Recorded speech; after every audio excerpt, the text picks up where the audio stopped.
Жыйындын күн тартибинде эки маселе бар. Биринчиси 2022 жыл ичинде Талас областын өнүктүрүү багытында аткарылган иштер боюнча маалымат. Экинчи маселе аймактардагы көйгөйлөр боюнча суроолор жана үчүнчү бөлүк катары бул жыйын бүгүнкү күндө 3 бөлүктөн уюшулду. Биринчи бөлүгүндө ушул отчет берилет, жеке мен берем. Экинчи бөлүмдө жерлердеги көйгөй маселелер угулуп, иш-чара иштелип чыгат. Үчүнчү бөлүгүндө облустук драма театрдын биринчи кабатында жайгашкан облустук жана райондук мекеме уюмдарга жеке кайрылып суроолоруңуздарга жооп алсаңыздар болот. Бүгүнкү жыйын курултайдын форматында өтөт, Кудай буйруса. Дагы биз ушул отчет бергенден кийин жыл ичинде болгон ушул Талас областынын прокурору Гүлмира Нурдинбековна дагы мыйзамдардын аткарылышы боюнча, кемчиликтер боюнча дагы өзүнүн баяндамасын берет. Жалпы Талас областы боюнча 37 айыл өкмөт, 93 айылдык конуш бар, элүүсүнүн саны 274.268 адам. Жалпы Аянтыбыз область боюнча 11.400 километр квадратты түзөт. Ал эми Талас областынын Кыргыз Республикасынын ички дүң продукциясындагы жалпы үлүшүнө токтоло кетсек, 2020 жылы республика боюнча ички дүң продукттун көлөмү 601,8 миллиард сомду түзгөн. Талас областынын регионалдык ички дүң продукттун көлөмү 17,4 миллиард сомду түзүп, же ички дүң продуктуга карата 2,8% болгон. Ал эми 2021 жылы ички дүң продукттун көлөмү 739,8 миллиард сомду түзүп, Талас областынын регионалдык ички дүң продукттун көлөмү 30,7 миллиард сом түзүп, ички дүң продуктуга карата 4,1% болгон, же 2020 жылга салыштырмалуу 13,3 миллиард сомго көбөйгөн.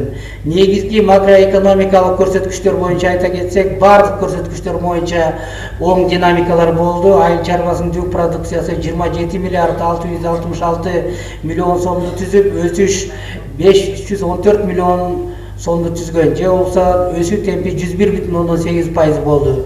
Өнөр жай продукцияларынын көлөмү 22 миллиард 854 миллион сом түзүп, 2021 жылга салыштырмалуу 12 миллиард 908 миллион сомго көп болду, же өсүү темпи 121,4% түздү. Эми негизги көрсөткүчтөр мамлекеттик бюджетке салыктардын түшүүсү боюнча белгилеп кетсем, мамлекеттик бюджетке салыктардын түшүүсү жөнүндө белгилесем, 2022 жылы 5,7 миллиард сом пландалган болсо, иш жүзүндө 5,8 миллиард сомго аткарылган, же өсүү темпи 101,7% түздү. Ал эми 2021 жылга салыштырмалуу салыктын түшүүсү 3,3 миллиард сомго көп чогултулуп, өсүү темпи 236,3% түзгөн. 2020 жылга салыштырсак, салыктын көлөмү 4,9 миллиард сомго көп түшүп, өсүү темпи 108,2%га өскөн. Кийинки республикалык бюджетке көңүл бурсак, салыктардын түшүүсү жөнүндө белгилесем, 2022 жылы 5 миллиард 59 миллион сом пландалган болсо, 100% аткарылып, 2021 жылга салыштырмалуу салыктын түшүүсү 3 миллиард 62 миллион сомго көп чогултулуп, өсүү темпи 253,3% түзгөн. 2020 жылга салыштыра кетсек, мына 2020 жылда көрүп атасыздар, болгону 463,1 миллион сом салык чогултчук.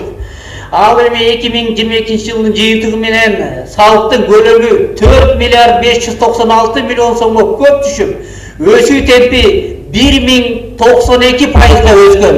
Бул баарыбыздын жетишкендигибизден белгилеп болот. Жергиликтүү бюджетке салыктардын түшүүсү боюнча бул жерде дагы оң көрсөткүчтөргө ээ болдук. Бул жерде мына көрүп атасыздар, 753,5 миллион сомго түзүп, өсүү темпин байкадыңыздар. Ал эми мынакей тарыхый цифрага токтолуш керек. 22 жылы облустар боюнча мамлекеттик бюджетке салыктардын түшүүсү боюнча бул 5 миллиард 813'tü көрүп турасыздар. Талас областы. Жалпы 7 область 2 шаардын ичинен 4-орунга чыктык. Бул мынакей Бишкек шаары, Жалал Абад областы, Чүй областы, андан кийин гана Талас областы болуп 4-чү орун, ал эми областтардын ичинен 3-чү орунга чыктык. Мынакей былтыр да айтып кеткем.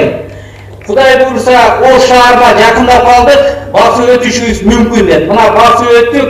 Мурунку учурларда билесиздер, мынакей ушу 9-7 област, 2 шаардын ичинен Нарын областынан эле ашсак Кудайга шүгүр деп жүргөнбүз, чын айтканда.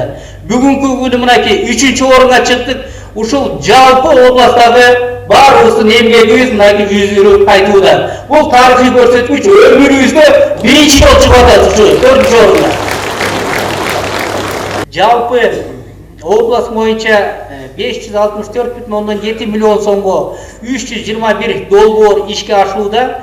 Бул былтыркы жылдын эсебинен. Анын ичине Талас областык өнүктүрүү фондунан 48 долбоор 278,2 миллион сомго, Талас райондук өнүгүү фондунан 45 долбоор 55,3 миллион сомго, Альянс Алтын фондунан 162 долбоор 138,7 миллион сомго, райондордун өнүктүрүү фондунан билесиздер, бизде 3 район мамлекеттен дагы фонд түзүлгөн 30 миллиондон. Бул Манас району, Бакай Атай району, Кара Бура району, аларда 41 долбоорду 42,2 миллион сомго ишке ашырган.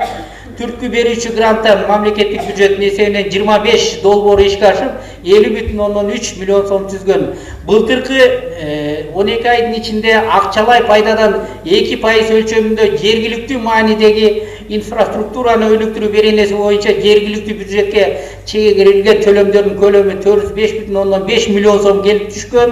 Анын ичинен билесиздер 50% бул областтык фондко түзөт, 30% райондук фондко жана 20% бул айыл өкмөткө.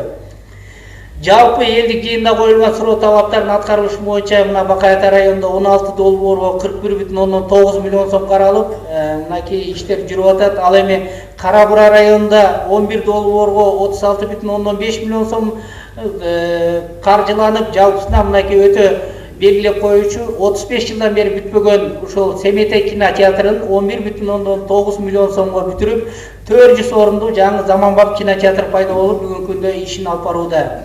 Жана Чолпонбай Төлөбердиевдин музейин айтып кеттик. Жаңы заманбап бул жерде ошол тарых, Бишкектеги тарых музейинин негизинде эскизтер коюлуп, заманбап ошол технологиялар менен кино көрүп, башка нерселерди көрсөк болот. Манас районунда 7 долбоорго 24,6 миллион сом каралып, бул жерде азыр айтып кеттик, неврология, ушул атайын интернаттын имаратын оңдоп берип, ошол мүмкүнчүлүгү чектелген жарандарыбызга мүмкүнчүлүк түзүп бердик. Бул дагы чирип түшүп калган, азыр салыштырмалуу көрсөңүздөр, өтө акыбалы оор болгон. Ошондуктан мынакей жаңы заманбап кылып бергенге аракет кылдык. Жалпы Талас районунда 19 долбоорго 41,5 миллион сом каржыланып, мынакей көрүп атасыздар, Кара Суу айылындагы бала бакчага кошумча имарат куруу жана УЗИ аппараттарын алып берүү, ушундай иштер жүрүүдө. Эми ири долбоорлордун ичинен ушу фабрика, Талас шаарында фабрика тендер өтүп, тендер дагы 2 жолу өтүп, өтө создуктурулуп кетти. Анткени мынакей ушул мыйзамдуу кийин эртең кайра суроо талап болгондо жооп бере ала тургандай кылып, УКСка тапшырма берилип, ушул курулуш башкармалыгы аркылуу тендер өтүп, 82 миллион сомго ушул жаңы фабриканын имаратын куруу башталды. Бул дагы бүгүнкү күндө токтоп турат. Биз ошол курулуш нормаларын сактоо боюнча курулуш башкармалыгы дагы уруксат бербей, мына күн жылгандан баштап боло берет дегенден алыс болуп, күн жылганда технологияларын сактап, ошонун негизинде иш алып барабыз. Ал эми бул фабриканын ачылышы 31 августка ылайык деп атабыз. Кудай буйрса бул ачылат. Жана эгер ушул фабрика ишке кире турган болсо, Кулброс компаниясы биздеги курулуп аткан 6-чы фабрикасы болот экен. Жана Кара Бурага дагы 500 орунду фабрика ачканга, ошо Манас району менен Кара Бура районунун ортосуна салганга макулдуктарын беришти. Бул комбайн маселелери боюнча 8 комбайн ушул элден сиздерден тапшырып алганбыз. Жыйынтыгында 7 комбайн келе турган болду. Бир жерге тал айылына комбайнды дагы айтып коеюн, Бакубат Талас компаниясы ушул Алтын альянстын өкүлдөрү алып беришет. Анткени ошолордун шалаактылыгынан бир комбайнды алып келүү оор болуп калды. Анткени билесиздер, биз сунуш беребиз, ушундан арыла албайт экенбиз. Бирөөсүз мыйзамдуу акча берилсек, бизден чыгып алып, анан башка жомокторду айтып, эртең кел, бүрсүгүн кел, ошентип жасалып аткан долбоорго өзүбүздүн жерибизге өзүбүз кыянаттык кылат экенбиз. 2 комбайн азыр күн жылыды, Кудай буйруса трал менен алып келип, арал айынын комбайны болчу, биз алып койгонбуз, аны ташып алып келип беребиз. Жолдун морек абалдарга ылайык ошол ташууну токтоттук.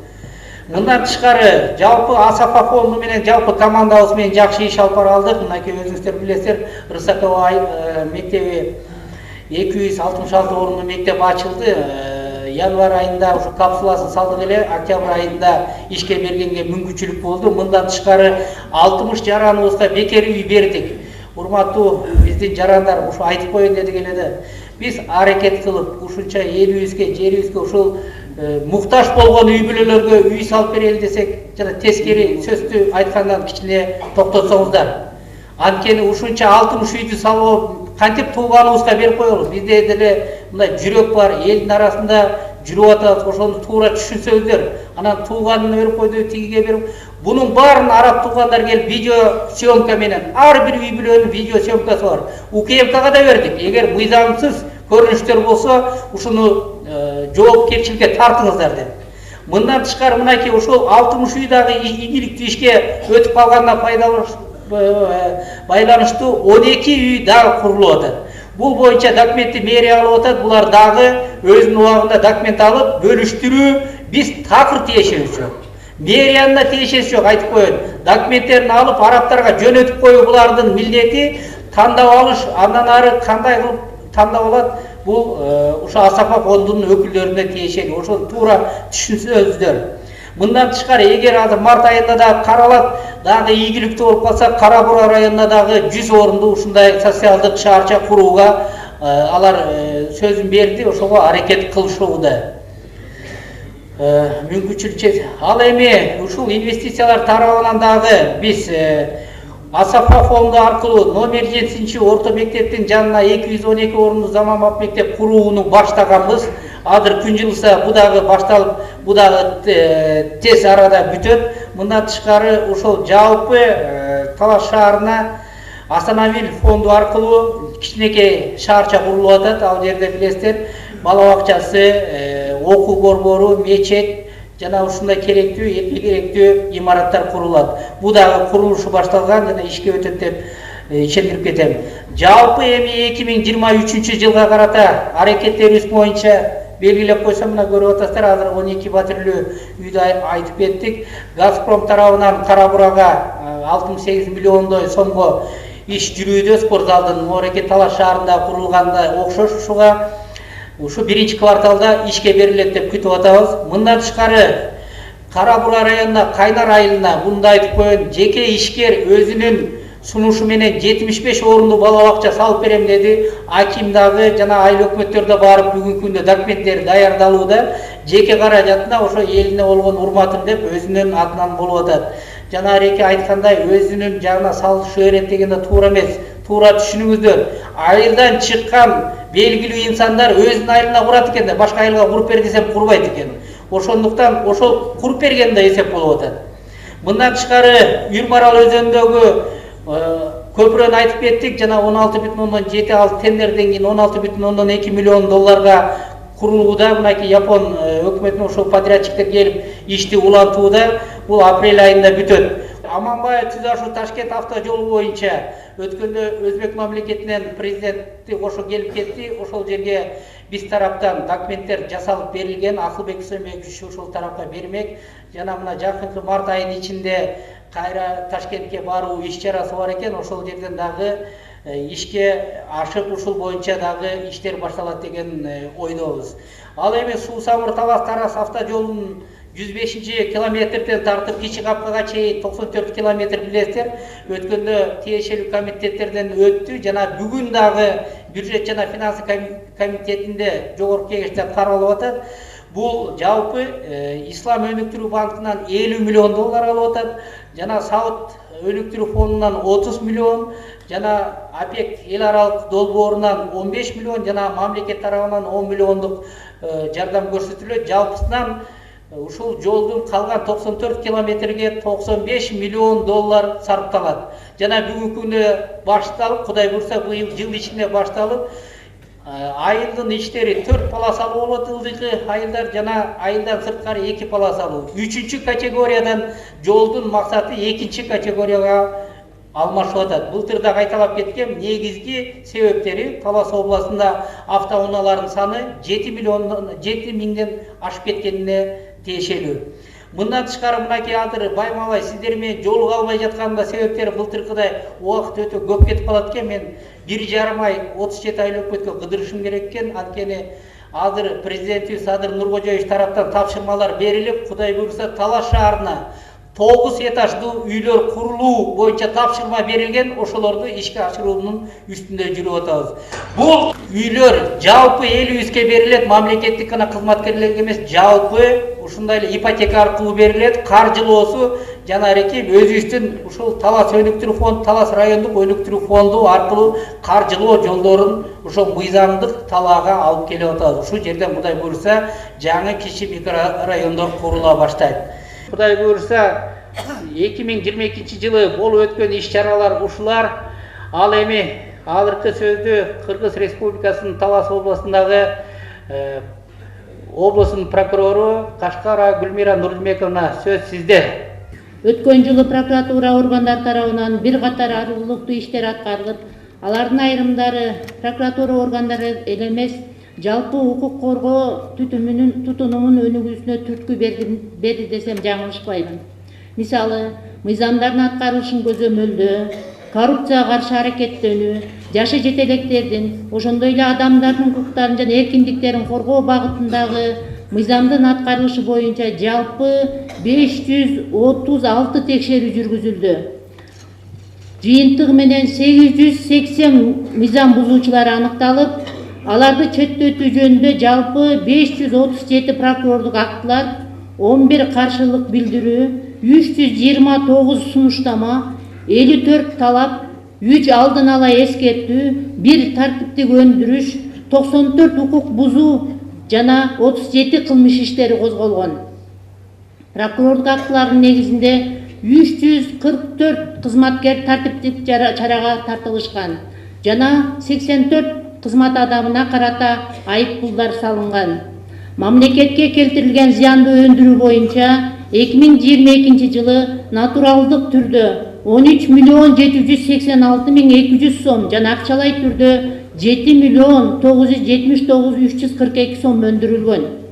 Мүмкүнчүлүктөн пайдаланып баса белгилеп кетким келет, өзүңүздөр көрүп атасыздар. Прокуратурага тергөө келгенден бери 1 жыл ичинде эле биз 36 миллион сомдук зыянды аныктадык. Жана сиздер айтып аткан коррупциялык жана кызматтык кылмыштар боюнча мунун 23 миллион 790 24 миллионун өндүрүп атабыз. Айта кетейин, ушу жерден 10 миллиону өнбөй калып атат, бирок ошонун 10 миллион өнбөй калса дагы биз ошол адамдардын мүлкүнө камак салдык. Мындайча айтканда, мамлекетке келтирилген зыянды кандай болбосо дагы өндүрүүгө болгон күчүбүздү жумшап жатабыз. Рахмат сизге, Гүлмира Нурдмековна. Анда урматтуу жыйындын катышуучулары дагы белгилеп коеюн, бүгүнкү жыйынга Талас, Манас районунун айыл өкмөттөрүнөн атайын өкүлдөр келип атат жана биринчи элдик курултайдын Талас областындагы делегаттар катышып атат. Облустук жана райондук мекеме уюмдардын жетекчилери, Талас шаарынын мэри, 2 райондун акими жана айыл өкмөт башчылары баары чакырылган. Мындан тышкары бул жакта жыйын бүткөндөн кийин ушул драмтеатрдын биринчи кабатында атайын облустук жана райондук мекеме уюмдарынын кызматкерлери жеке кайрылуу суроолоруңуздарга жооп берет. Курултайга баргандар билесиздер, ушундай бүт баары даяр отурушат. Анда кийинки экинчи маселеге өтсөк, алдын ала айтып коеюн. Жалпы айыл аймактарда өткөн элдик жыйындардагы маселелер боюнча толук маалыматыбыз бар. жана алар жөнгө салуу боюнча иштер жүрүүдө. Ошону менен бирге элдик курултайда көтөрүлгөн маселелердин чечүү боюнча да атайын иш-чаралар планы иштелип чыккан, билесиздер.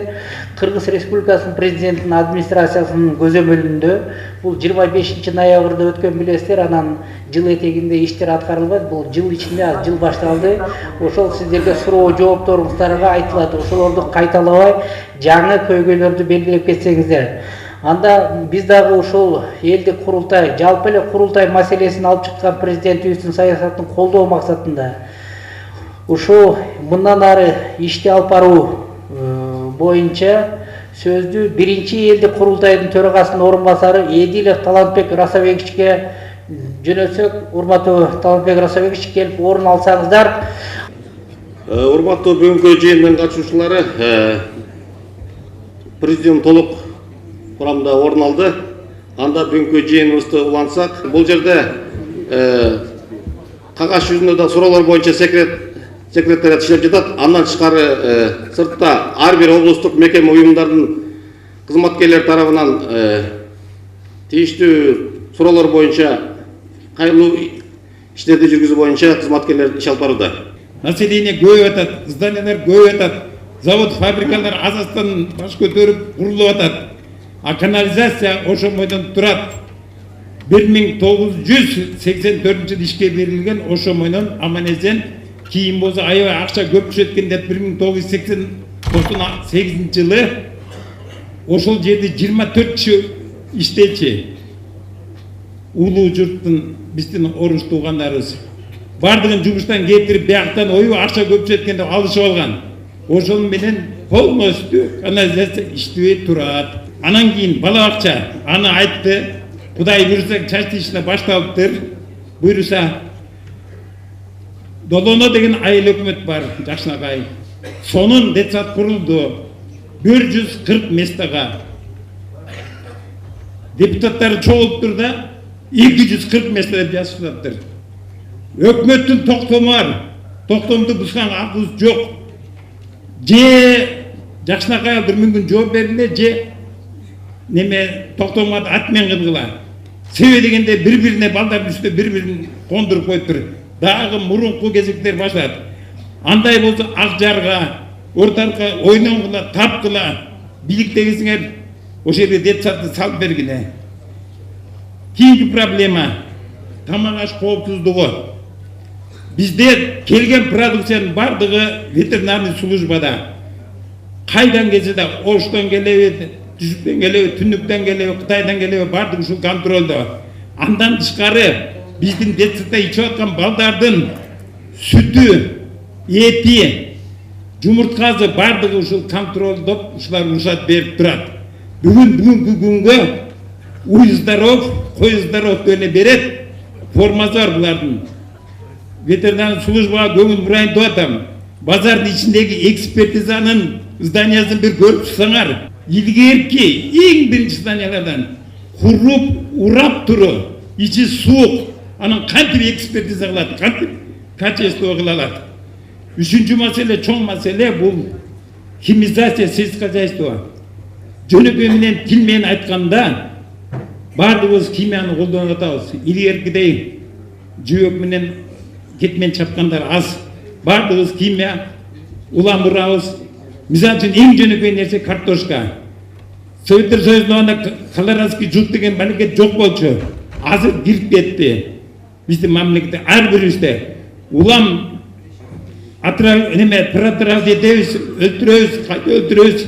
Ишкилерден базарга Жакшынакай абдан сатып атабыз. Кайта өзүбүз жеп атабыз. Почва загрязненный. Бул болсо мен айтат элем, урматтуу губернатор, тапшырма берсеңиз, химиязация, жолдо жанагы защита растений дегендерге лабораториялар менен конкретно жумуш иш алып барсын. Токотер жерине кайрылсам, ушу Бердиков айыл өкмөтү Кумарык, Арашан, Колшак айылдарынан турат. Жалпы 5700 адамды түзөт. Жашаган айыл аймагында 877 түтүн бар. Биз Тал шаарынын түштүк маңдайында орун алганбыз. Мына азыр бүгүнкү күндө Бердиков аймагына караштуу Арашан айылында орто мектеп бар. Арашан орто мектеби бул 1916-жылы курулган экен. Бир корпусу бул биринчи мугалим дүйшөнүн мектебинен да улуу да. Бирок алегече ушул 247 окуучу ошо 100 орундуу эски имаратта билим алып атышат. Бул боюнча биз көптөгөн убакыттан бери айтып келе жатабыз. Анан мектептер ошого байланыштуу 40ка жакын окуучу сырттан окууга мажбур болуп атат.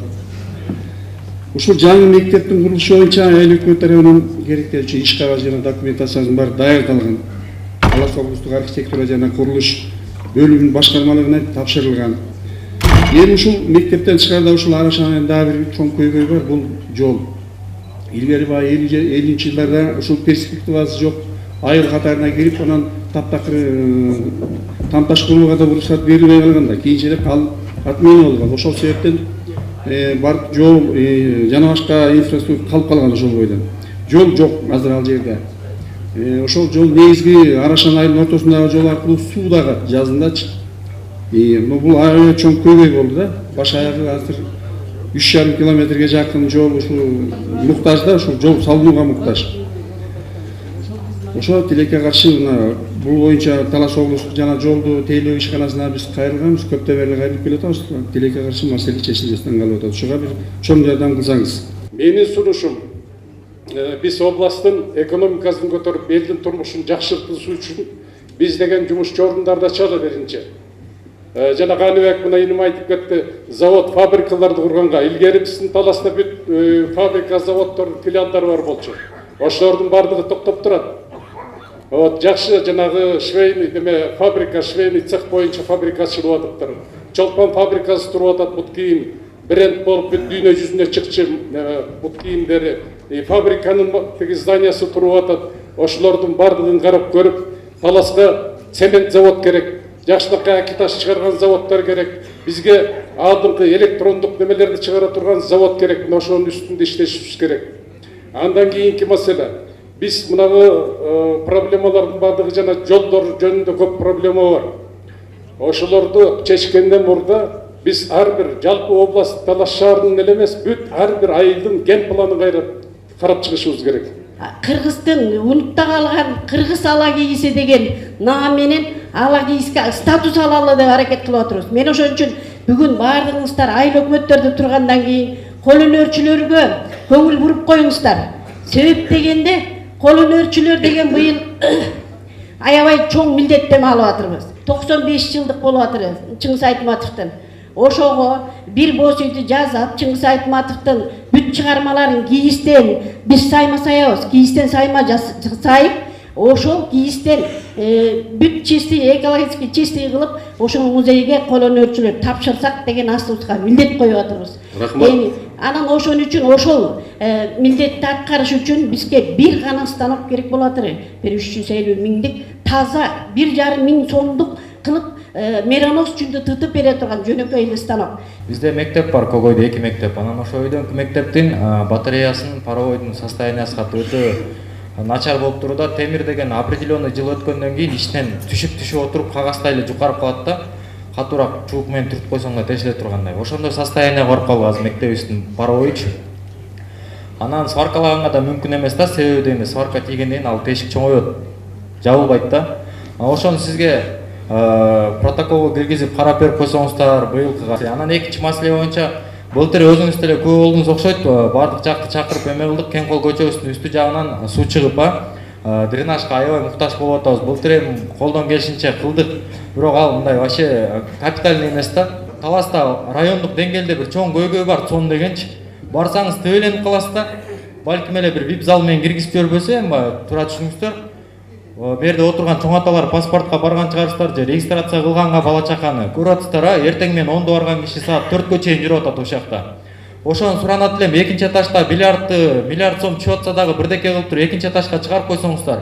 Территорияда кенен эле мүмкүнчүлүк бар эле, барыңыздарды ойлойм, туура түшүнөт деп. Чоңоп айылында водопровод системасы 70 жылдардын башында курулган. Андан кийин 2000 жылдары реабилитация болгон. Ошо реабилитация болгондон кийин мурун 150 миллиметрлик трубада болсо суу, ошо кор менен алсак реабилитациядан кийин 63 миллиметрлик труба коюп койгон да, ошо чоң трубанын ичине киргизип. Азыркы күндө элдин саны көбөйдү. Водопроводдун курулганына 50 жылдан ашып кетти. Элдин саны көбөйдү. Жана кичинекей курдагы суу жетишсиз болуп атат.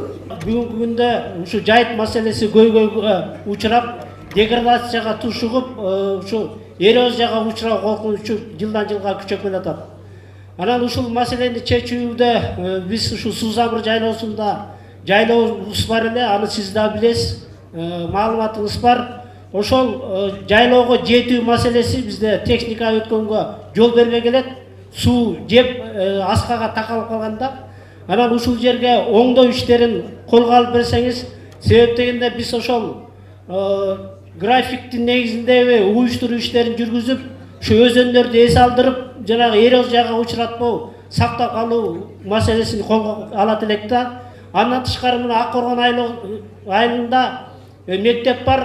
Мектепти жакын эле ушу акыркы МЧСтин чечими менен жараксыз деп таап кетти. Анын ордунда жаңы мектеп куруу долбоору сунушу кетип атат деп атат. Ушуну колго алып аягына чейин чыгарып берсеңиз, бул маселе көп жылдан бери көтөрүп аткарылбай келатат. Берилген суроолор боюнча дагы толуктоолорду айтып коюп, аны жыйынтыктоого өтсөк, биринчиден былтыркы жылы айтылган азыркы Көкөй боюнча, жанареки Ак Коргондогу кичи футбол боюнча булардын баары чечилет. Анткени ушул курулуш нормаларын сактоо үчүн жаска өтүп кетип атат. Булардын баарына акча каралган. Былтыркы айткан маселенин баары болот. Анан дагы кошумча айтып кое берейин эми. Бекмолдо боюнча, Бекмолдонун фонду боюнча тынымсыз айтып келүүдөбүз. Бул боюнча мынакей акыркы таза суу менен камсыздоо боюнча айыл өкмөт Садыкты жеке алып келип, УКСтын жетекчиси менен жолуктуруп ошо долбоорду чийип бүткөн. Бирок көрүп атасыздар, баягы мыйзам ченемдүү аз териштирүү иштери болуп, ал айыл өкмөтүбүз да кичине четтеп турат, бирок фонддун жалпы Бекмолдо айылдын каражаты өзү менен өзү кетет. Бул биринчи. Эгерде дагы айтып коюш керек, азыркы учурда колдонбосоңуздар 2024 жылдан тартып административдик территориалдык кайра кароо болот. Бул деген азыр билесиздер, мынакей Нарын областында Кочкор району 11 айыл өкмөттөн 5 айыл өкмөткө өттү. Сузак районундагы, Түп районундагы айыл өкмөттөрдүн саны кыскарып, бири-бирине кошулуп чоң болуп атат. Дагы эскертип коеюн. Айыл өкмөттөгү каражатты азыр колдонбосоңуздар 5-6 айыл өкмөт кошулат да, бизге чогулуп турганы дагы жакшы. Ошо менен 5-6 айыл өкмөткө тарап кете тургандай мүмкүнчүлүк жаралат.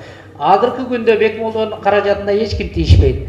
Дагы Бекмолдо айыл өкмөтүнүн аймагында жер үй кени азыркы долбоор алып келип атабыз. 20 мегаваттык жаңы ошол жана электроэнергия чыгара турган ошол сууга уюштуруу боюнча долбоор бүтөйүн деп калды, Кудай буйрса, ири долбоорлордон. Дагы ушу жер үй Алтын кени менен Манас районунда 6,5 миллион долларга уй ферма салуу боюнча долбоор жүрүп атат. Биз уйдун проводасын жакшыртып, чет өлкөдөн 500 уйдун башын алып келип, ушу жерге элге жайылтуу боюнча бул долбоорду азыр иш жүзүндө жүрүп атат. Ошо менен жана сүттүн маселесине дагы алып келип атабыз.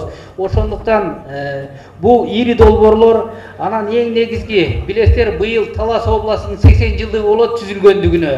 Ири ушул жерге иш-чара өткөзүшүбүз керек. Жанареки Аксакал айтып кеткендей, биздин ардагерлер боюнча эч качан унутулбайт.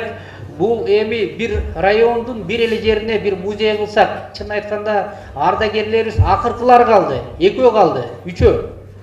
Ошон үчүн район кылып, ар бир айыл өкмөткө музей ачып бербестен, ардагерлер болсо ардагерлер музей кылып, ушул Улуу Ата мекендик согуштун катышуучулары деп бир жыйынтыкка келсек. Анткени мына кечеги Баткен окуясында коогалан болгондо 17 сентябрдагы бизден 4 жигит өтүп кеткен. Бул Чыңгыз, Рамазан, Дастан жана Тилек деген бакай атадан.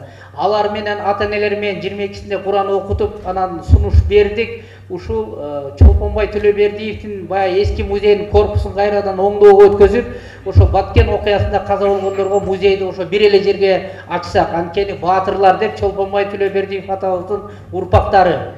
Айыл кылып ар бир бурчка кое берсек киши барбайт. Анан учурдан пайдаланып окуу системасында ошо сунуш болду эле. Мен айтып коеюн, ар бир мектепке бир дизайн ойлоп чыгып 4 жоокерибиз өтүп кеткен. Ошолордун аты жөнүн коюп, Таластагы 113 мектебибиз бар болсо, ар бир мектепке бурч кылып, мына биздин баатырлар деп жарнак чыгарып, плакат чыгарып илип койсок, акчасын бизге бериңиздер, биз каражатын чечип беребиз. ошол мектеп багытындагы ошо башкармалыктарга, билим берүү багытында башкармалыктарга айта алабыз. Ал эми айтып кеткен аксакал айтып кетти, бүгүнкү Кемпир Абад боюнча чечимдер боюнча бизден ошо Айбек мырза, Клара Сооронкулайжиев жана Равшан Жээнбеков боюнча айтсаңыз керек. Бул боюнча эми билесиздер, сот ишине биздин кийлигишүүгө, мына президентибиз өзү да айтып атат, кийлигишүүгө биздин такыр эле укугубуз жок. Ал башка бутак, бийликтин башка бутагы. Ошондуктан бүгүнкү сот, чын айтайын, мен сунушуңузду жөнөтүп коеюн, элдик жыйын менен биз маалымат беребиз, өткөрдүк, мынча эл келди, ушундай сунуштар болду деп. Ошол ичине камтып койгонго биз аракет кылабыз. Буденовка айылына мен мурун айтылган 4 мектеп түшүш керек эле, бирок азыркы күндө мына бүгүн эле келип кетишти. Номер 6 мектептин аймагына 1200 орунду Россия Федерациясынан 4 орунду азыр ошо бала саруудан алып кетти деген мектеп дагы ушул жерге бир эле мектеп болуп атат азыркы учурда. Эмесе мурун 4 мектеп берилген. Бул маселе боюнча карайбыз. Буденовкада өртөнүп кеткен орус мектеби боюнча мен дагы эле эсимде, ал боюнча эстен чыгарган жокпуз. Көпүрө маселеси боюнча Омуралиев бул жерде көпүрө курганга мынакей Бакубат Таласка тапшырма берилген, мал өтө турган. Бирок көпүрөнүн тажымалы өтө оор экен, анткени атайын макулдашып көпүрө курбасак ал жердеги мал өтө турган көпүрөнүн дагы узундугу өтө оор экен дагы биздин жол кызматкерлери да курганга укугу жок экен. Ошондуктан муну тактап туруп иш алып баралы. Жалпы жолдор боюнча азыр Минтранс дагы иш алып барып атат. Бул боюнча дагы сунуштар бар. Нылды жанареке айтылып аткан бул жактагы Покровкадан эки тарабынан тең жолдор кирип атат. Азыркы долбоорунда бар. 9 чакырымга жакын долбоор бар. Былтыркы айтылган маселелер бар. Эгер ишке ашып калса эки жагынан тартып иш болот. Сон боюнча кечээ эле Чойбеков Бактыбек Каныбекович менен да сүйлөшкөм, ал дагы сунушун айтты. Биз Талас областында сон бирөө да курул элек, чын айтканда ошол элге көйгөй жаралып атат. Бирок биз ошол цифровизация министрлиги менен айттык, эгер силер 50% каражатын каржылап баштап берсеңиздер, калган 50%-на биз областтык фонддордон акча бөлүп берүүгө макулбуз деп мен өзүбүздүн оюбузду айттык. Ошондуктан туура түшүнүңүздөр, мектеп деген билим берүү министрлигине карайт. Анан алар эчтеке жазып алса эле баарын бизге үйүп койсо өзүбүз менен өзүбүз кайнай бербейлиби? Ошондуктан биринчи кадам министрликтерден болот, анан кийин биз колдоп беребиз. Мына айыл чарбасы министрлиги былтыр айттык, 92 миллион бөлүп берди, биз 87 миллион сом бөлүп бердик арыктарды тазалоого.